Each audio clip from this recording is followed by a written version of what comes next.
Welcome to the 2022 Draft Budget Public Engagement Session. Unfortunately, we were unable to have this meeting in person as planned due to the COVID-19 restrictions in place. Instead, we are moving this to a virtual platform where you will have many opportunities to provide comments or input into the budget process prior to being considering for council. Throughout the presentation, you will see how you can engage in that process. I will now start the presentation to take you through the budget as presented to council. I'd like to start off by advising the public on the process that the staff went through in preparing the budget. This process kicks off in June with staff reviewing many of their service areas. We bring a report in July to council, giving some direction on how to prepare the budget. New to staff this year and to the council was the use of a new software program called Questica. This will assist in multiple year budgeting going forward, but did require some additional training with staff on how to utilize the program. Through the months of July and September, staff prepare the various budgets. In October and November, the budgets are compiled, which includes verification of all the funding sources required, and was tabled with council on December the 13th. Council staff continued to review the budget up until the presentation to council and the discussions within the month of January. As I mentioned, COVID has placed a bit of a challenge in delivering the budget the normal way we do. Due to these restrictions, the public engagement session and the two-day council meeting have been canceled. This budget presentation video is being prepared for council and the public and will be posted today. The public can ask questions or provide comments via a number of methods. One, you can continue to email budgets@meaford.ca, and those will be included on our website.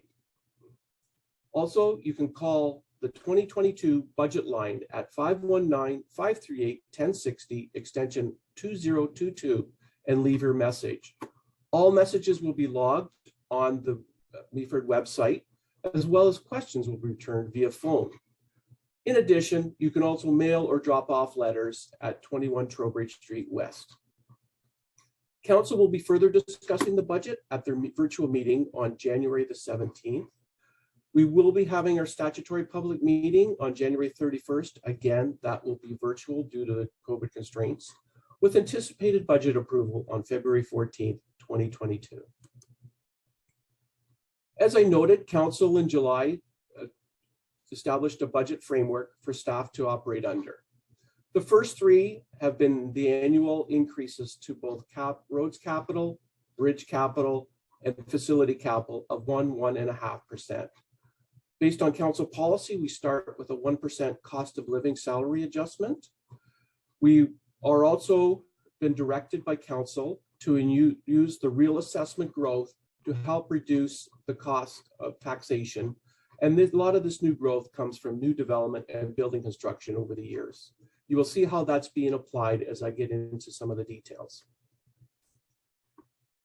Council also approved using the 2022 Community Building Fund grant, estimated at $348,600 towards funding road resurfacing projects within the capital plan. They also approved the allocation of $335,100 from the additional one-time Canada Community Building Fund that we received last year in 2021 towards the Bayshore Road asphalt resurfacing and drainage work projects.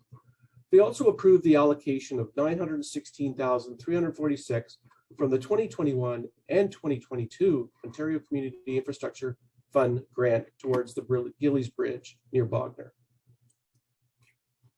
Some of the budget structural changes that you'll see if you follow year over year is that we continue to emphasize or provide emphasis on allocating budget expenses and revenues to reflect actual costs within a department to ensure transparency and accountability in the delivery of those services. One key things that has been occurred, and I'll explain a little further, is gravel costs have been moved from capital to the operating budget, as well as the Questica layout is different than years past in the presentation of the budget. Staff also consider council strategic priorities, which was established a few years ago in developing the budget. being growing our economy, strengthening our community, ensuring sustainability, investing in infrastructure, all around leading in municipal government.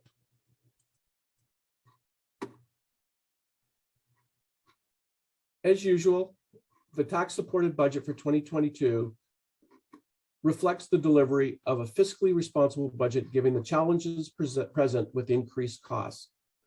It also includes a full year implementation of the staffing changes approved in May 2021, which include the Director of Development Services, the IT Coordinator, the Parks and Facilities Coordinator, and a Development Review Coordinator.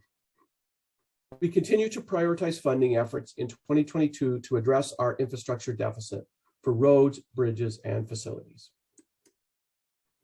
Some of the budget assumptions, those costs that are applicable to us that we have no control over, include insurance policy premiums increased to $29,780, information technology requirements to deal with cybersecurity requirements of $23,300, increased in salt and sand expenses of $25,000, an increase in the Great Sawmill Conservation Authority levy of $9,970, the Owen Sound North Grey Union Public Library contract increase to $1,770, and facility lease costs.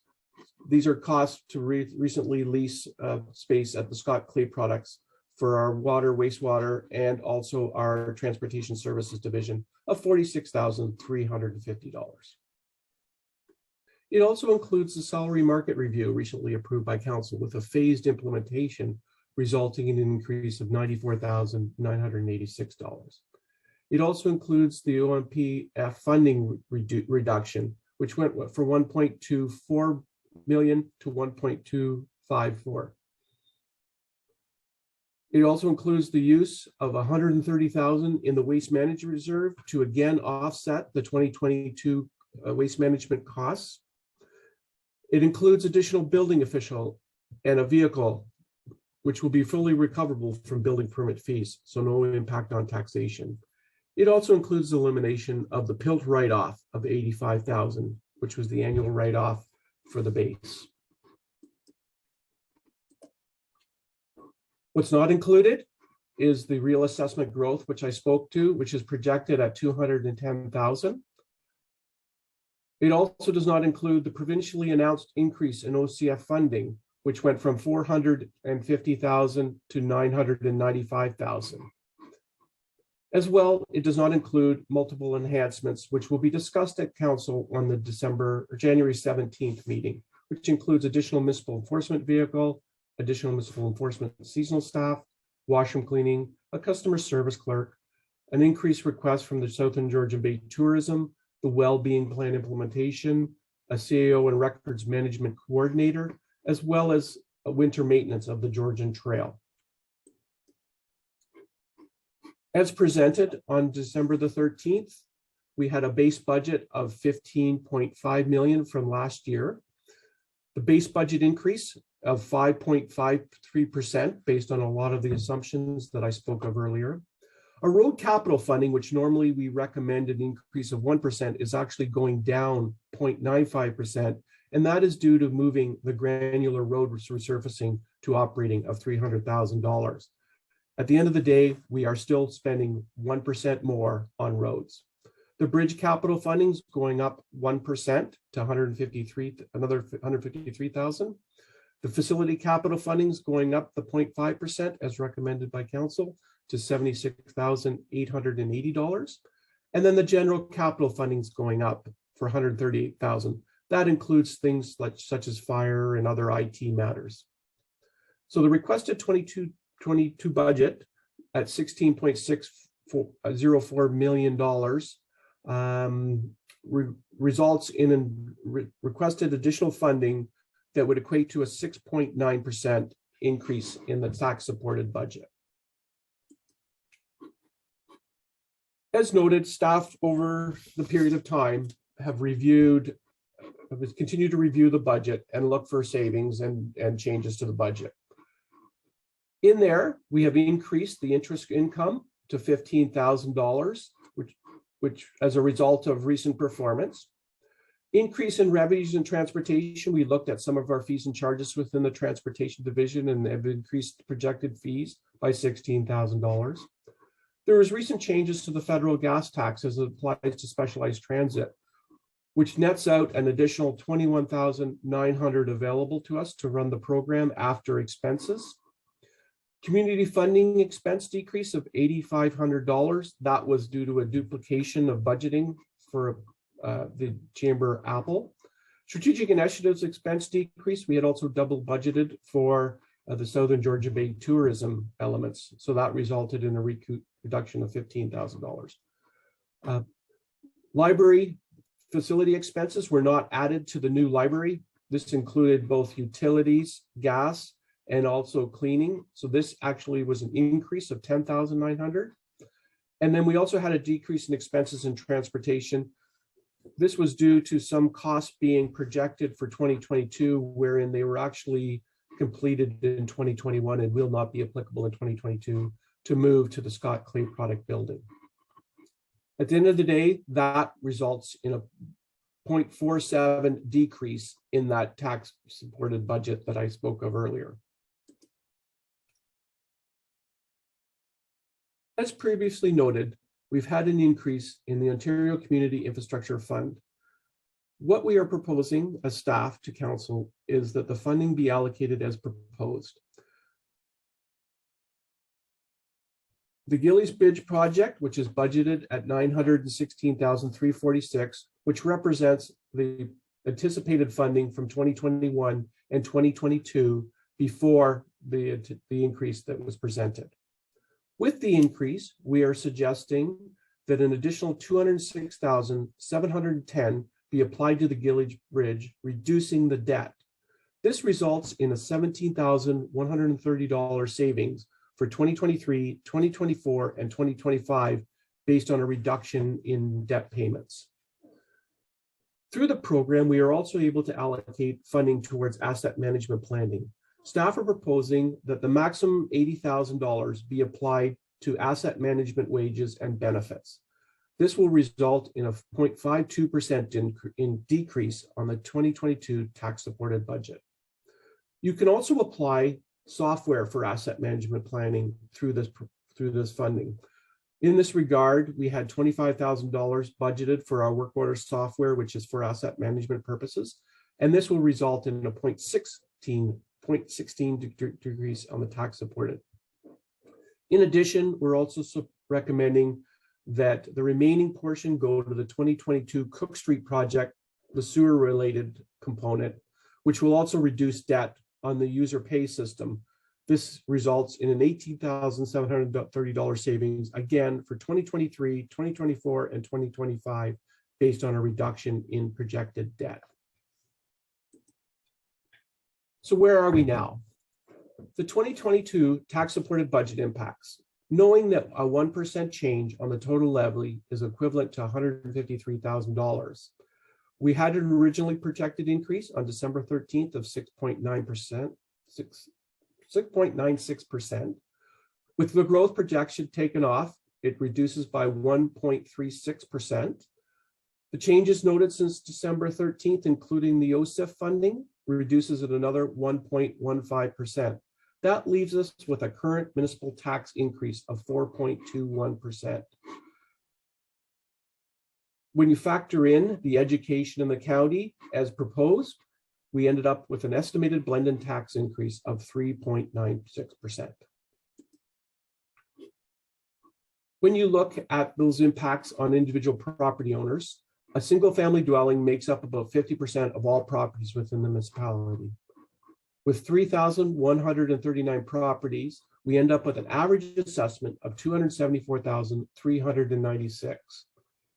A 3.9% budget increase would impact the normal residential property owner by increasing the municipal share of their tax bill annually of $103 or $8.60 per month.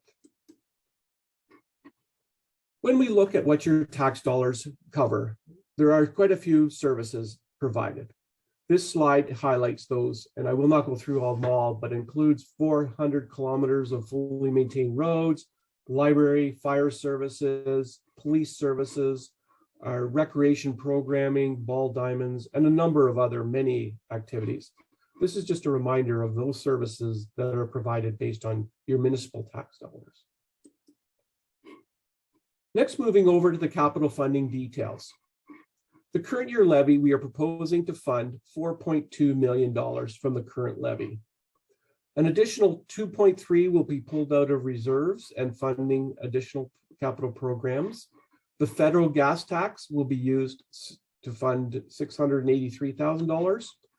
Grants and subsidies, so this includes the OSIF funding and other subsidies that would be available, of $1.4 million. Development charges will fund $25,000 of the capital program.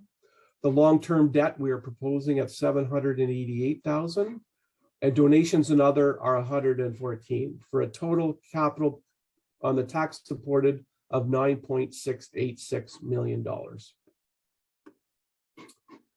This slide includes all the 2022 roads, bridges, and infrastructure projects proposed for 2022.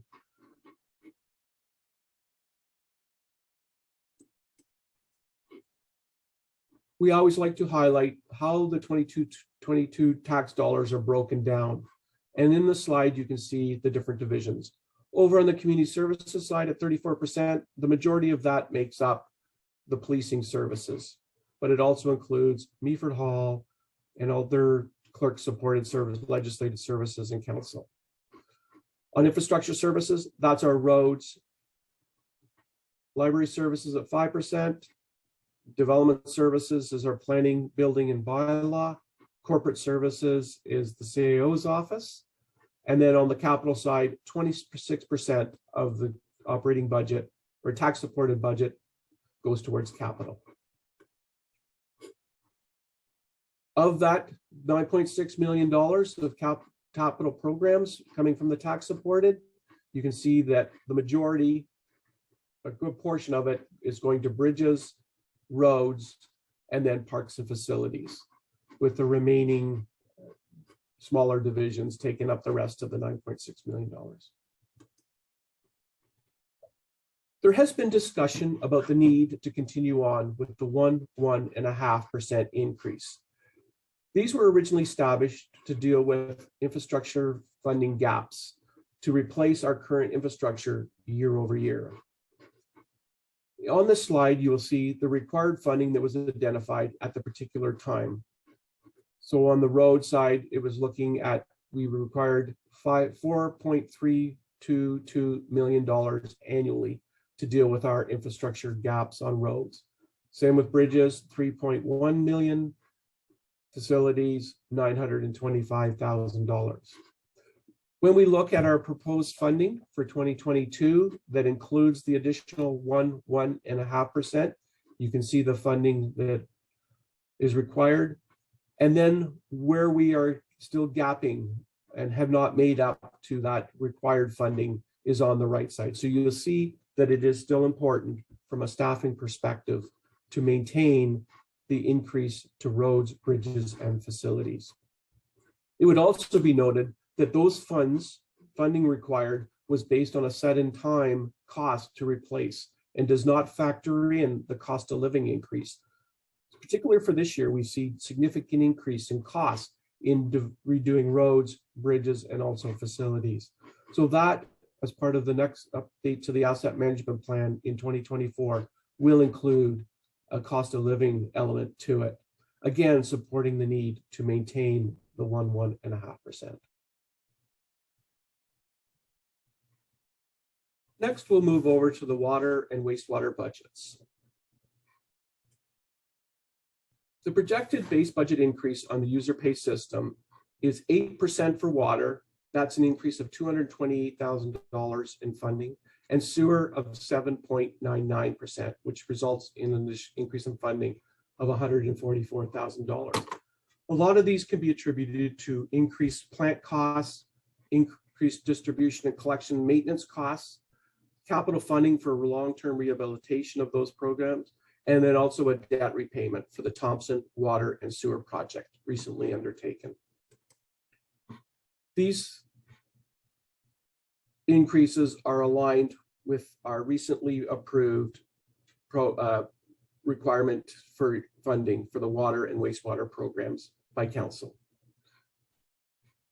When we look at the detail of the annual projections for water services, we can see what they attributed to. So general and distribution basically is going down, but an increase in the treatment side. And then the lease side is actually also decreasing as well for 2022. But we are seeing a big increase on the capital side for our infrastructure replacement component. That makes up the 244,000 and the budget increase of 8% as presented. On the wastewater side, you can see that the general and collection for wastewater is going up as we continue to fix a lot of the infiltration issues which are attributed to operating versus capital programs. Our capital program is going down only because a lot of the work is going to be on the operating side versus the capital. Again, that's going to result in an 8% increase on the wastewater side. This sort of breaks down the capital program on the user supported of $3.3 million and where it's going to. So the water distribution system, the water booster pumping station currently being constructed up by the hospital, the wastewater treatment plant facility work, the wastewater collection system upgrades. Those are a lot of the different components to the system and how the capital program is being applied. The funding for those, $1.4 million will come on the capital side from the water rate levy, $600,000 from the sewer rate levy, $187,000 from reserves, grants and subsidies of $107,000, development charges. Some of this work is development charge related work, so it would be $204,000, and then long-term debt of $813,000, making up the $3.3 million of capital funding for the user pay system. Similar to the roads, bridges, and facilities, we also identified the funding gaps available on the water and wastewater side. This slide shows that we have a funding gap on the water side of $1.3 million annually, and also on the wastewater side of $670,000. That is why council has endorsed the 8% and 8% through our long-term program. Again, these will all be updated through the asset management plan that will be included coming forward in 2022. The projected rate increase on the water and wastewater side, although the base budget increase will be 8% in water and 8% in sewer, similar to the tax supported system where we have growth and new users on the system, they will help reduce that. This means that the 8% increase on both services will not be the actual increase per user. In addition, council is considering an infrastructure renewal fee to vacant lots that front the system. That will also assist in reducing that 8% increase for services to the end users. Wrapping up the 2022 budget question and answers, similar to previous processes, we're creating a summary of all budget questions received from both elected members and the public, and you can find them on our website. You can send your questions about the budget from council and the public, and they can be sent to budgets@meaford.ca. As I mentioned, you could also call 519-538-1060, extension 2022, and leave a comment or question, or mail in your letter. The questions and answers for the budget will become a public document and be posted to the website starting the week of December 13th. And we anticipated them weekly by the end of day Friday. Thank you for attending this virtual session of the budget.